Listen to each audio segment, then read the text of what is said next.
At nakita ng Panginoon na mabigat ang kasamaan ng tao sa lupa at ang buong haka ng mga pag-iisip ng kanyang puso ay pawang masama lamang na parati.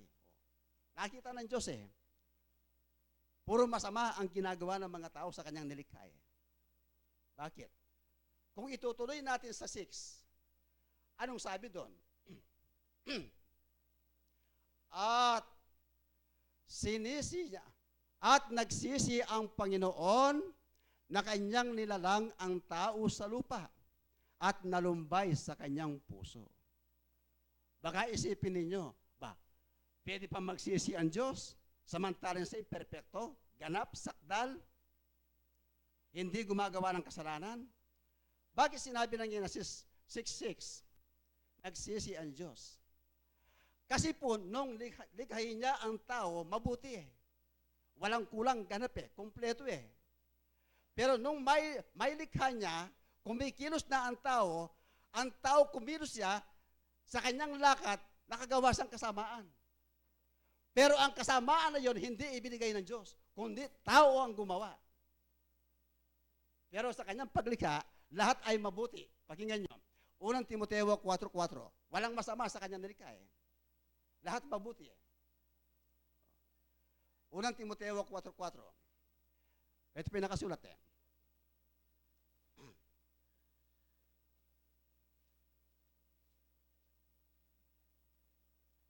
Ito. Sapagkat ang bawat nilalang ng Diyos ay mabuti. May masama ba? Wala. Diba? At walang anumang nararapat na itakwil kung tinatanggap na may pagpapasalamat. Nang likhain niya ang tao, mabuti. Hindi siya masama. Bakit may lumitaw na masama? Bakit may nakita ang Diyos ng masama? Sa tao. Diyos pang nagbigay o tao ang gumawa? Nakita ng Diyos, ang tao ay gumawa ng kasamaan. Ano pong sagot ng Biblia?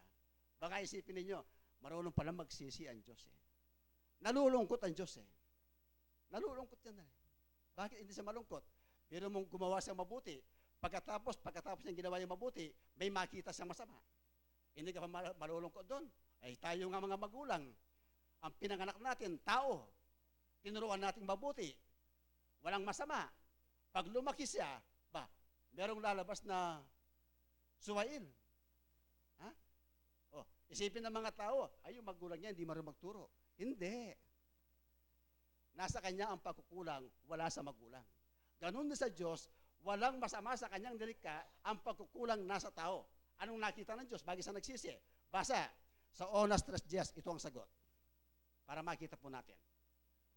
Jonas 3:10. Bakit nagsisi ang Diyos? Ito. At nakita ng Diyos ang kanilang mga gawa, na sila'y nagsihiwalay sa kanilang masamang lakad. Nakita niyo gumagawang masama. Nagsihiwalay sa masamang lakad. Pagkatapos, at nagsisi ang Diyos sa kasamaan. Saan siya nagsisi? Sa kasamaan na gawa ng tao. Hindi Diyos ang gumawa ng masama. Pinakita sa Onas 3:10, ang ikanalulungkot niya, ang ginawa ng tao na hindi matuwid sa kanyang harapan. Kaya, mangmang po ang mga tao pagdating sa mga bagay na yun. Mangmang ang tao Meron pa. Ano po yung mga bagay na mangmang? Kamangmangan. Una, ang nagtatanim ng galit sa kapwa, kamangmangan po yun. Ang nagtatanim ng galit sa kapwa, kamangmangan po yun. Bakit po kamangmangan yun? Basahin natin, Ecclesiastes 7:9. 7:9.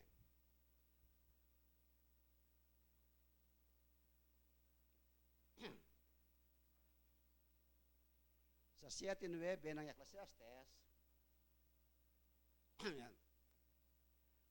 huwag kang magagalitin. Sabi ng Biblia, huwag kang magagalitin sa iyong kalooban, sapagkat ang galit ay ay nagpapahinga sa sinapupunan ng mga mangmang. Di ba? Nagpapahinga eh. Ang galit na nananatili sa ating sarili, yun po ay kamangmangan. Nagpapahinga sa kalooban mo eh. Ibig sabihin, nagtatanim ka ng galit. Ang kinagagalit mo, yung sa isang tao, hindi mawawala hanggat ikaw ay nabubuhay. Di ba? Hanggang nabubuhay ka eh. May sama kang loob sa kanya eh. Ayaw mong alisin yung galit mo sa kanya eh. Ayaw mo siyang patawarin eh. Di ba? Pero meron pong lunas yan. Meron pong lunas yan para mawala sa ating sarili. Ang sagot po ni Apostol Pablo sa kanyang sulat ay ganito. Sa Efeso 4:31, ito ang kanyang sagot eh. Para makita po natin. Efeso 4:31.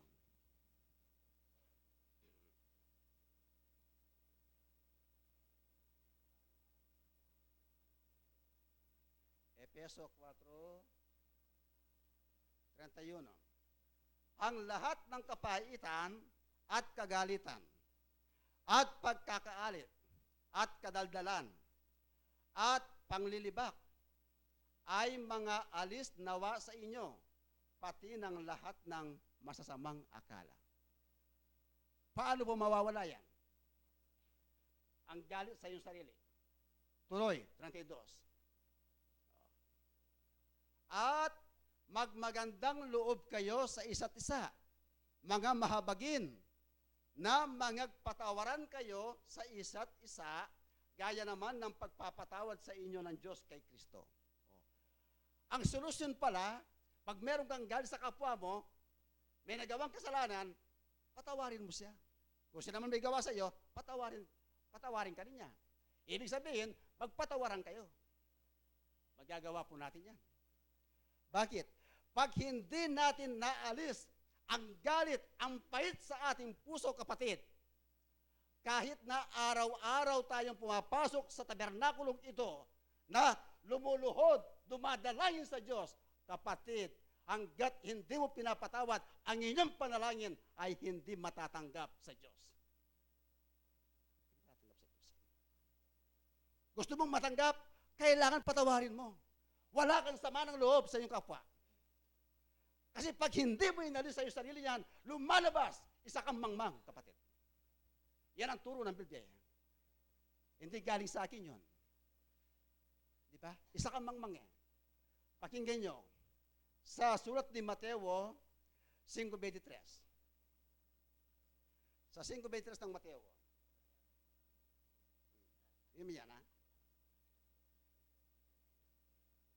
Sa 5:23. Kaya't kung inihahandog mo ang iyong hayin sa dambana at do'y maalala mo na ang iyong kapatid ay mayroong anumang laban sa iyo. 24.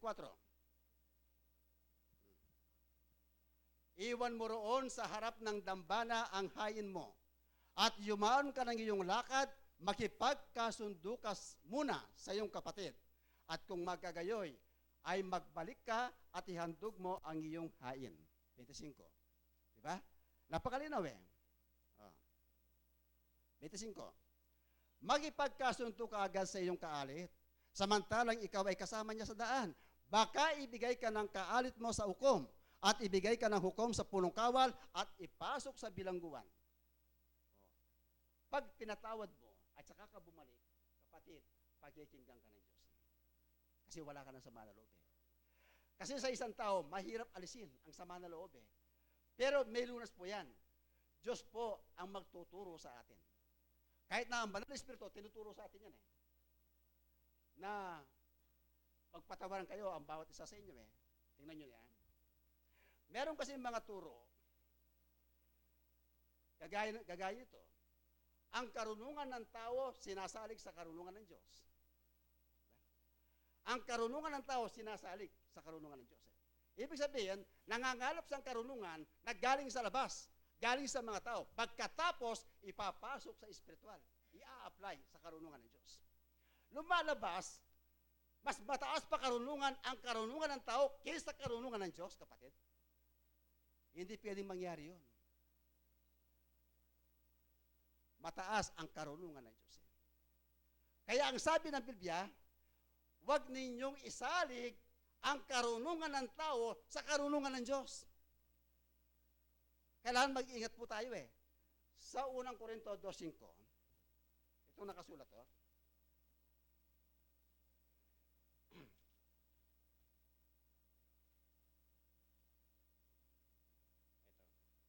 Upang ang inyong pananampalataya ay huwag masalig. Upang ang inyong pananampalataya ay huwag masalig sa karunungan ng mga tao, kundi sa kapangyarihan ng Diyos. Oh. Bakit po nangyayari yon? Kung minsan, merong limitaw na aral na galing sa tao, pero naniniwala ang mga tao. Bakit? Kasi po ang nagsasalita, magaling eh. Mabokal eh. Di ba? Sa akala niya sa kanyang kaisipan, tama rin ang kanyang sinasabi. Kahit na wala sa Biblia. Kaya ang paniniwala ng iba, kapatid, isinisigaw niyang malakas. Hindi na mahalaga na kabisaduhin mo ang Biblia. Hindi na mahalaga na i-master mo ang Biblia. Kapatid, mali yun. Sabihin mo sa akin, huwag mong kabisaduhan ng Biblia. Huwag mong imamaster ang Biblia. Eh, ang utos ng Diyos, pag-aralan mo at saliksikan ang kanyang kasulatan. Lumalabas, mangmang ka na tagapagturo. Di ba? Anong sabi ng Biblia? Sa 5:39 ng 1, saliksikin ninyo ang lahat ng kasulatan. Ilan pa ang kasulatan sa Biblia na kanyang pinapasaliksik? 66 na libro ang kanyang pinapasaliksik sa isang librong ito. Na isang libro, hindi mo makabisado. Pagkatapos mag-utos kang magbasa tayo ng ibang libro, aba kapatid, mali yun.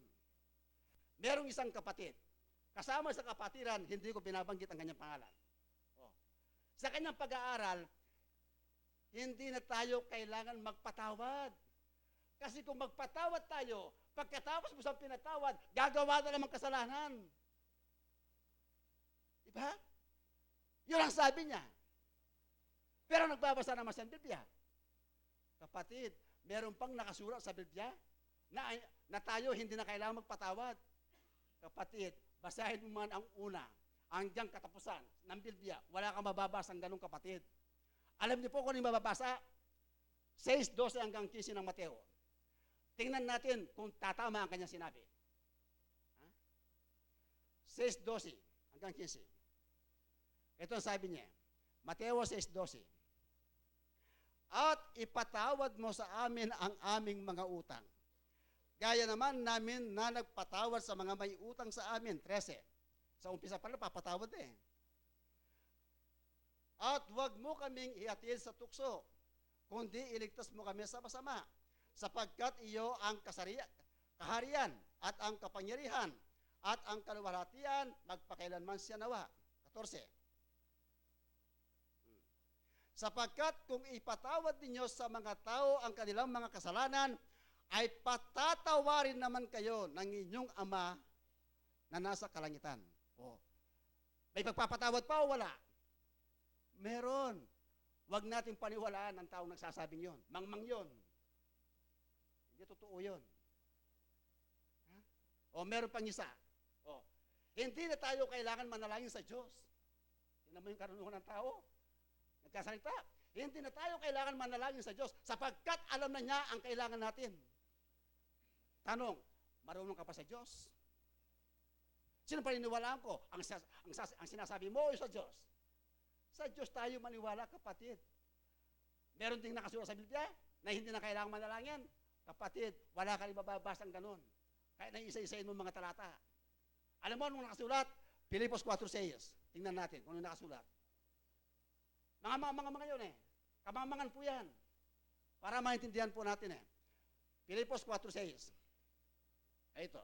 Huwag kayong mga balisa sa anumang bagay, kundi sa lahat ng mga bagay, sa pamamagitan ng panalangin at daing na may pagpapasalamat, ay ipakilala ninyo ang inyong mga kahilingan sa Diyos. Oh, hindi ka na kailangan manalangin? Kapatid, utos ng Diyos, dumaing ka, manalangin ka. Kaya dapat itigil na yan, mga kapatid, na may kamangmangan sa salita ng Diyos. Kulang sa pagbabasa sa Biblia. Kaya, ako po sinasabi ko, ang pag-aralan natin para sa ikaliligtas po natin, basahin natin ang buong Biblia para makita natin ang buong katotohanan ay nasa Biblia, wala sa ibang libro. Wala sa ibang libro, kapatid. Pero mo, kay dali naman makalipat sa ibang ebanghelyo, kapatid. Ha? Kay dali naman makalipat sa ibang ebanghelyo. Basa, 1:6 ng Galacia. Kay dali naman makalipat Hindi ba? Kung nag-aaral ka ng salita ng Diyos, alam mo yan. Ako'y namamangha na kahit dali ninyong nagsilipat sa ibang ebanghelyo, buhat sa tumawag sa inyo sa biyaya ni Kristo. Kabilis naman yung kapatid. Na? Ibang ebanghelyo. Pag nagbasa ka ng ibang libro, maliban sa Biblia, ibang ebanghelyo yon. 7. Ang sabi niya ganito, na ito'y hindi ibang ebanghelyo. Ang binabasa natin, ito, hindi ibang ebanghelyo. Ito ang totoo, kapatid. Kundi mayroon ilan sa inyo'y nagsisiligalig at nag-iibig na pasamain ang ebanghelyo ni Kristo. Ang mga mangmang na ito, sila ang nagpapasama sa ebanghelyo ni Kristo. Kaya ang sabi ng ating tema, bakahin at lisanin ang kamangmangan. Puksain at lisanin ang gawa ng kamangmangan. Kapatid, wag natin silang paniwalaan, kundi pigilan sila sa kanilang ginagawa. Dahil sila ang sumisira ng ating paniniwala. Meron pang isa.